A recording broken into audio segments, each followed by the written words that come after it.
pilot and just moved to Tucson. Kate is my drama coach, best one ever.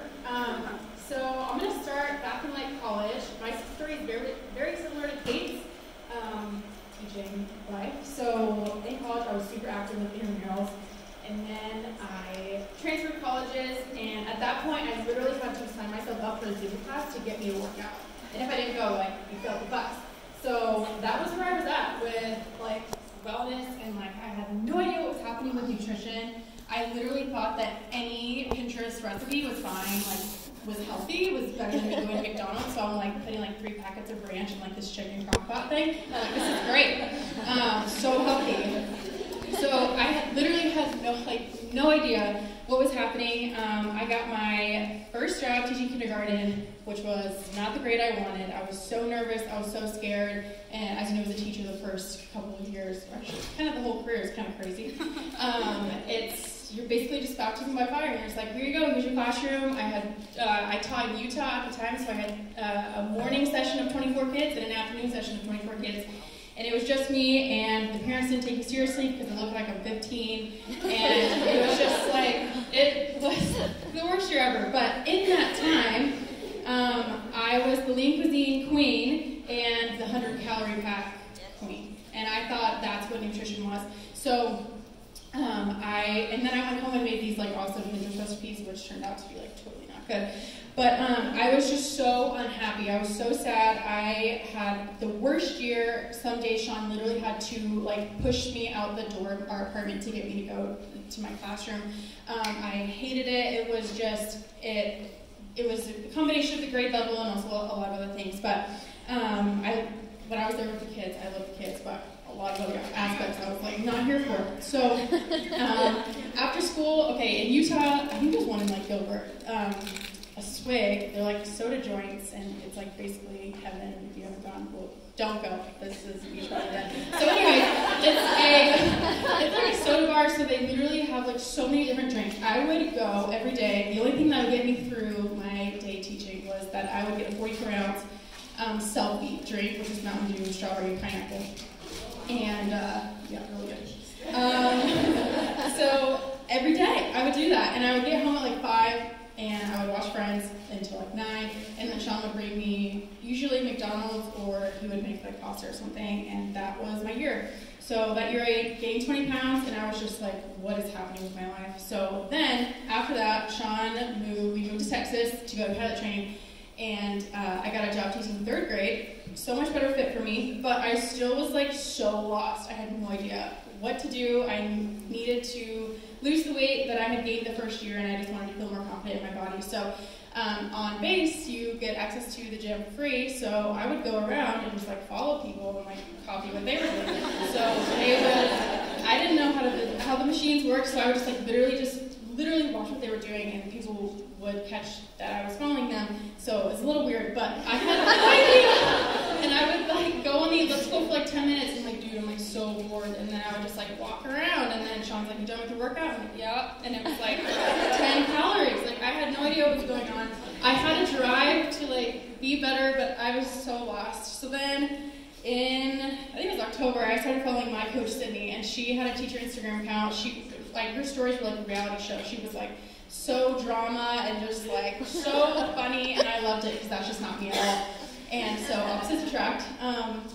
And then in January, she started 80 Day with Kate, and I was like, she was working out in the morning, and I was like, okay, well, if she can do it, and she's a teacher, then I can do it.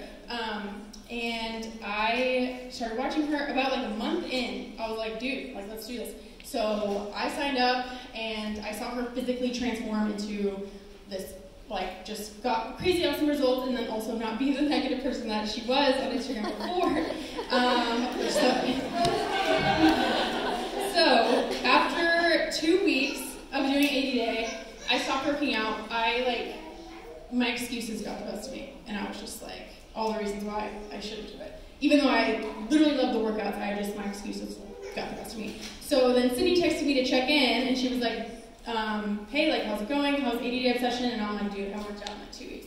And she was like, oh, have you thought about coaching? And I was like, did you just hear what I said? Like, I literally haven't worked out in like 2 weeks. Like, what are you saying? And she was like, she was like, you just think about it, it'll hold you more accountable. And I was like, okay. At that point, I was like, who would watch my stories? And literally no one. I felt like I had nothing to say. I felt like I didn't have this super awesome story to share. But then I was just like, you know what, screw it. So I was not the girl that you would catch on Instagram stories at all. Like, I was the girl that posted on Instagram like once a month, but you would not catch me on stories, like, at all. I probably had like 150 followers on my teacher account, and I had like 30 people watching my story when I first started working out. And I freaking showed up for those people like the day I started coaching, every day before workout. I had 30 people, like, and to me, like, it wasn't a big number to me at that point, but those people mattered to me, and I wanted to show them that if I can do it, the most normal person ever, then they can do it as well. So I was consistent AF, basically, and I love you. You will see workout story from me every freaking day. Every day. Like, literally went to Italy this past January. Yeah, I'm working out Airbnb. Like, people know me for, like, no excuses. Like, and they'll tag me in their stories, like, no excuses. It's like 12 o'clock at night, they're working out. And if I can go from the person that just, like, had no idea what was going on to, like, working out every day, then you can as well. And so I started doing the tasks on the Successful System Tracker every day, consistently for like a year. Well, I still am, but like I just committed to it, and I was like, you know what, like this will be my last year of teaching. I'm going to go all in with this. So as a military spouse, it is hard. Like it's hard finding new jobs every time you move. So I clung to this opportunity because it's something that I can control. I can control my health and fitness. When a week before moving in April, they were like, actually, you're not moving until August. So, like, that's just my life. And so this I was able to cling to. I was able to, the community with this was so fun, and I connected with so many girls, and I was just like, you know what, I'm freaking doing this. So, so I just have like 3 tips for you guys. The first one is just to be yourself. And I know some of you guys right now are like, I have no story to share. Like, who is going to watch my stories? Like, and you feel like you're no one. I know that feeling because that was me. But you have a story to share, whether you've started this journey yet or not. You have a story to share. People want to know what music you like. People want to know what food you like. People want to know your Chick-fil-A order. Like, people want to know. So just get on the story. Just talk about it. And people will watch. So you have the ability to inspire people to focus on their health and fitness, even if you have not started yet. You have the ability to inspire people. And to me, like, if I heard that a year ago, it matters. Your story matters. And that's why it's important. On Instagram, I share all about my life, not just health and fitness. I share about being a pilot's wife. I share about traveling all day, like all the time.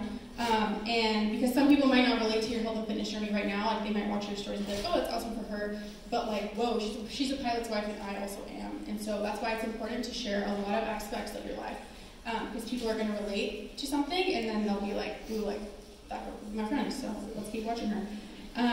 The second one is to be proof of the product. Like they said, like you need to go all in with the workouts and nutrition. Even if you've been a coach for a while, like go all in again with Morning Marathon 100 and recommit to that, because when you have that passion and you're just like, this freaking works, like I love it so much, people are going to like feel that fire and be like, dude, I gotta do this with you. That's how it's me. So, and also like if this didn't work, then most of us wouldn't be here as coaches. So we need to be proof of the product because this does work, and warning, if you go all in, it could change your life. So just a little warning on that. So yeah, don't wait till you're ready. Obviously I wasn't ready when Sydney asked me. I literally hadn't worked out in 2 weeks. But you're never going to be ready. It's just like, dude, let's do this. So last thing is mindset. It's huge. One thing we do as coaches is read personal development all the time. And for the first year of coaching, I was like, personal development, don't need it. Bye. Like that's literally what my mindset was. I was like, I don't need the self-help books. Like I'm totally good. I can do this on my own. So I committed to reading personal development, Rich Hall's book, and it can totally change things. experience, because this business sometimes can get hard when you're pouring in all the time, and just like she said, it takes a while to build a business. But when those days come and you read personal development, you're like Jude, like you just refuel that fire when sometimes it does get lost. And that's personal development. That's also leading into your team, because you're not here alone. You have a team, and we are all in this together. We are all trying to be the best versions of ourselves we can be. That's literally our job, which is insane that this even exists. So that's all I have.